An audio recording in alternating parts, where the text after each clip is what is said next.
हो जाएगा। लास्ट के दो हैं। आपका एक है कि स्थिति में हमारे में अगर संबंध की स्वीकृति नहीं हो, इसके होते हुए कहीं ना कहीं एक इच्छा बनता है कि अच्छा व्यवहार करना है, तो वो शिष्टाचार जैसे लगता है। वो तो दिखावा जैसा। शिष्टाचार क्या है? दिखावा।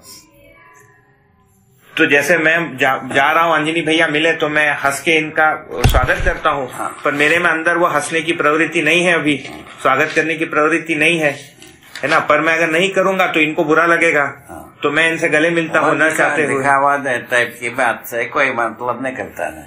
दिखावा तो आदमी जो बहुत सारा अभिनय करती है। हाँ, पर ये देखो, पर छोड़ दे क्या निरंतर दिन में 10 बार विचार करना जी, और राम का पाठ करना, एक कर चुका आदमी। सही बात है जी। राम का वेश को निर्वाह करके दिखा दिया। इसी का नाम है क्या है? नचकारी। जिसने भी अभी गमतिया गमतिया कहते हैं। किसी को गमतिया कहते हैं? नहीं कहते। राम का पूरा आदर्श। इसका नाम इसमें संस्कृत में लिखा है अभिनय। अभिनय विधि से तो अभ्युदय की अपेक्षा को व्यक्त करते हुए व्यक्त करना। स्वयं कचरा में पड़ा रहा, कीचड़ में नहीं। बट बाबा, जैसे स्थिति में मैं जैसे संबंध को पूरी तरह नहीं समझ पाया हूँ, साथ में ये एक इच्छा बता तो दिया ना भाई। संबंध को समझने के लिए व्यवस्था को समझना पड़ेगा। ठीक बात। व्यवस्था क्या अर्थ में समझने को? हाँ बाबा, वो तो अपनी जगह है, वो स्वीकार है। मैं ये कह रहा हूँ कि इसके बीच जो है, अगर मैं एक प्रकार से व्यवहार नहीं करूँ तो सामने वाले व्यक्ति को बुरा लग सकता है।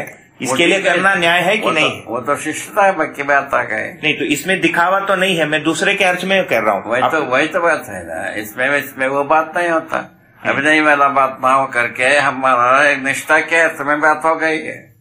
हाँ, हमारा निष्ठा के अर्थ में कि मैं मानवतापूर्ण आचरण में जीना चाहता हूँ। इनके साथ विरोध को हम नहीं बोलना चाहते। इसके साथ शिष्टता के साथ व्यवहार कर रहा हूँ जी। और उसके बाद मूल्यों के साथ करना पड़ता है। उसके बाद अनुभव के साथ अनुभव होता है। मतलब मैं ऐसे दिखूं, ये वाला भाग नहीं है, उनके साथ न्याय हो, वो वाले भाग से हो रहा है ये। इनको बुरा नहीं लगे, वो उसके अर्थ में है। पर अभी वो न्याय हो गया, ऐसा नहीं है। न्याय तो दोनों समझने के बाद संबंध दो व्यक्ति, समझदार व्यक्ति के बीच में न्याय होता है। अकेले में हम न्याय करें, हमारा भर संतुष्टि होता है, सामने वाले का होता नहीं जी। उनको संतुष्टि उनके अनुसार करते हुए, उसका नाम है भी नहीं। शिष्टाचार हो गया। वो शिष्टाचार विधि से हम आगे चलते हैं। और इसमें जो है ना, सामने व्यक्ति भी समझेगा, इसको शामिल रहेगा तो कभी ना कभी अपना अहंकार की निवृत्ति होगी। तो अध्ययन काल में समझेगा नहीं है, इस खाते में यदि किसी को डील करेंगे तो हमारा अभिमान बना रहेगा। यह अहंकार बहुत दिक्कत वाली चीज है। भयंकर रूप में इसको खड्डा करके गाड़ने के अहंकार का मतलब ही है कृत्रिम रूप में हम मान लिए हैं, हम ज्ञानी होते हैं। ये इससे अधिक है, भले ही हम ज्ञानी नहीं हो, इससे बेहतर है। उससे बेटर है, वो ठीक है। तो अध्ययन काल में इससे बेटर है, इससे बेटर है, वो ठीक है बोले। नहीं, वो तो फिर हमारे कितना सिंसियरली हम उसको कर रहे हैं, ये भी देखना पड़ेगा ना। लिखा है पुष्प मानव से राक्षस मानव ऊपर है, राक्षस मानव से मानव ऊपर है, मानव से देव मानव ऊपर है, देव मानव से देवी मानव ऊपर है। इसको 5 मानव के कोटि में इस पर इसका प्रायोरिटी कहा है। पर हम लोग तो उसमें भी राक्षस 1, राक्षस 2, राक्षस 3 उसमें भी एक लाइन बना के रखते हैं ना। वो तो पश्चात में जीते समय में आदमी ये दो ही आदमी होता है। पशु मानव होता है, नहीं तो राक्षस मानव होता है। ठीक, चाहे नर हो चाहे नारी हो। तो ये निकल कर आ रहा है कि अध्ययन काल में भले ही हमारे में इसमें जी किसी का प्रोफेसर हुआ, इसमें विश्लेषण हुआ। क्या हुआ?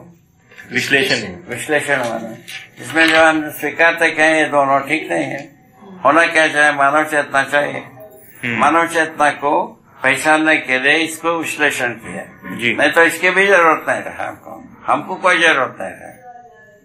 तो ये बात निकल कर आ रही है कि अध्ययन काल में आचरण में या न्याय संबंधी निष्ठा होने से ही वो बात हमको स्वीकारने में आता है।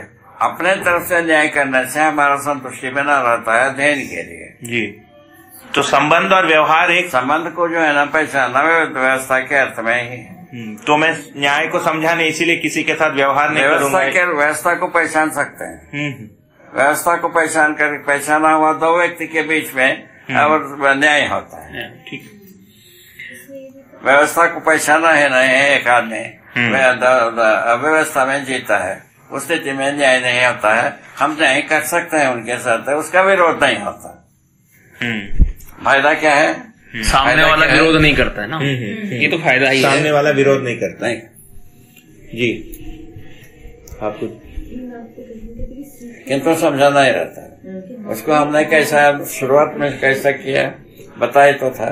हम जब समझे, हम हमारा श्रीमती जी को समझाए, वो क्या कहे सब सुन करके 3-4 दिन में सुनवाया। उनके समय में पूरे बात समझाने के बाद वो कहती है कि कहे तो तब जो है ना संसार का कल्याण करते रहे, हम सेवा करते रहेंगे। समझने के लिए प्रतिज्ञा नहीं की। वहां से क्या करता, हम सोचता रहा क्या करना चाहिए। इतना जो पूरा का पूरा हमारा हर हालत में हमारे साथ चली, ये समझने को तैयार नहीं है, तब कौन तैयार होगा? उसके बाद उसका उत्तर निकला तर्क से कि जो समझना चाहते हैं उनको समझाना। आप तरीके नहीं उससे उस दिन से हम घर से बाहर हो गए। जो समझना चाहते हैं उनको समझाना। उसके विरोध में और एक तर्क आया, कुआ के पास पैसा आता है। कहा वो था तो है, कुआ के पास पैसा आता है, ऐसा आ गए। उसके बाद उसका तर्क पुनः तर्क आया, विज्ञान आ गया, सबके मुंह टोटी लगा करके सबके मुंह के पास पानी पहुंचा दिया। उसके आधार पर हम बाहर हो। हमारा अनुभव बताए, हमारे मुंह पे टोटी लगाया। आपके साथ वही घटना होना है ऐसा कुछ नहीं है। हमारे साथ जो घटना हुआ वो घटना आपके साथ नहीं घटेगी, ज्ञान घटेगी।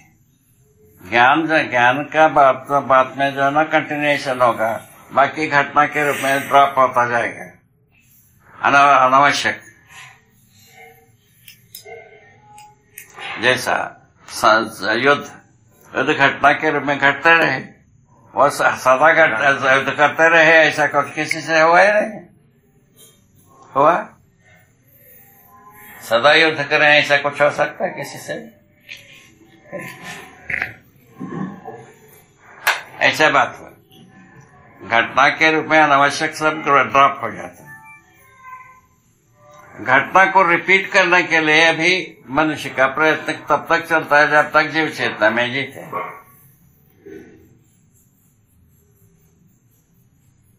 घटनाओं को रिपीट करना परंपरा माना अंतर्गत। और परंपरा जो है ना, उस परंपरा में न्याय मिला नहीं है। उसका प्रमाण क्या है? संविधान में गलती को गलती से रोकने की व्यवस्था दी है, किस आधार पर? बंदूक बारूद से। ठीक है, अपराध को अपराध से रोकने के लिए व्यवस्था दी है बंदूक बारूद से, और युद्ध को युद्ध से रोकने के लिए स्वीकारा है बंदूक बारूद से। तीनों जगह में बंदूक बारूद है, डंडा बजाना है।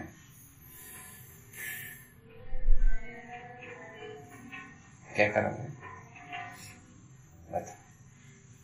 ऐसा तो मानव जाति का माने खिचड़ी, मानव जाति का खिचड़ी ऐसी। इसलिए क्या कहा? इन सबको छोड़ करके, क्या कहा? सबको छोड़ कर, इन घटनाक्रम को छोड़ करके अपन शुरू किए। घटनाक्रम को कहा उन्नवाल किए हैं। हाँ, नहीं किए। घटनाक्रम को छोड़ करके समझदारी से जी सकते हैं, समाधान पूर्वक जी सकते हैं, न्याय पूर्वक जी सकते हैं हर व्यक्ति। क्या उसके साथ संबंध पूर्वक परिवार जिएगा। परिवार और परिवार रूप में हर व्यक्ति को पहचान होता है, ये लिखा है। हर व्यक्ति का पहचान परिवार में ही होता है, ये लिखा है। उसके बाद जो है ना, ऐसा परिवार सब होने से अखंड समाज होगा, ऐसा कहना है। ऐसा अखंड समाज यदि घटित होता है तो अखंड समाज व्यवस्था होगी, उसका नाम दिया है परिवार मूलक स्वराज्य व्यवस्था।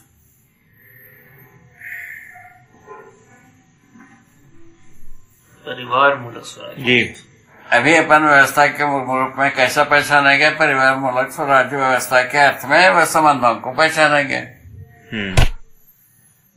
गाल बजाओ कैसी बात की हुई जी। परिवार मूलक स्वराज्य व्यवस्था के अर्थ में संबंधों को पहचानेंगे, तब जो मूल्यों का निर्वाह होता ही है। मूल्यांकन होने पर वह तृप्ति होता है। बाबा एक इस जगह एक बात बताइए कि कई बार जैसे अभी ऐसा लगता है कि जैसे परिवार मूलक स्वराज्य व्यवस्था की जो बात है, मुझ में अनुभव के बाद या समझने के बाद ही मुझ में वो पूरी बात बनेगी। ठीक है ना भाई, इसीलिए समझदार होने की आवश्यकता बनता है। कहा जी बाबा, वो ठीक है। हाँ। ये पूछना था कि समझने के लिए ये परिवार मूलक स्वराज्य व्यवस्था की अगर मैं कल्पना करते रहूं तो क्या वो मतलब हमारे में जो फ्रेम बनना है कल्पना में, वो उसमें मदद करता है समझने के लिए? प्रेम की सूचना मिलती है जी। अनुभव के बाद प्रेम होता है, अनुभव के बाद फ्रेम होता है, ठीक है। कल्पना में तो आता है वो, कल्पना में पहले आना अनुभव के लिए सहायक है। सहायक है, ठीक। मतलब जैसे समाज शास्त्र में आपने कुछ लिखा है तो पढ़ने के बाद लगता है ये को मैं समझने के बाद ही होगा, तो इसकी तो आवश्यकता नहीं है, जबकि ऐसा नहीं है। उससे उसको अध्ययन करने से उसके अनुभव के लिए मदद होता है। ठीक। वो जो दिन भर आप अध्ययन करते हैं, दिन भर अध्ययन कराते हैं, इससे अनुभव के लिए मदद होता है। जी। आखिरी एक पॉइंट है, आप क्या भाई न्याय वाले में हो गया, ड्रॉप हो गया। एक ही लास्ट वाला है।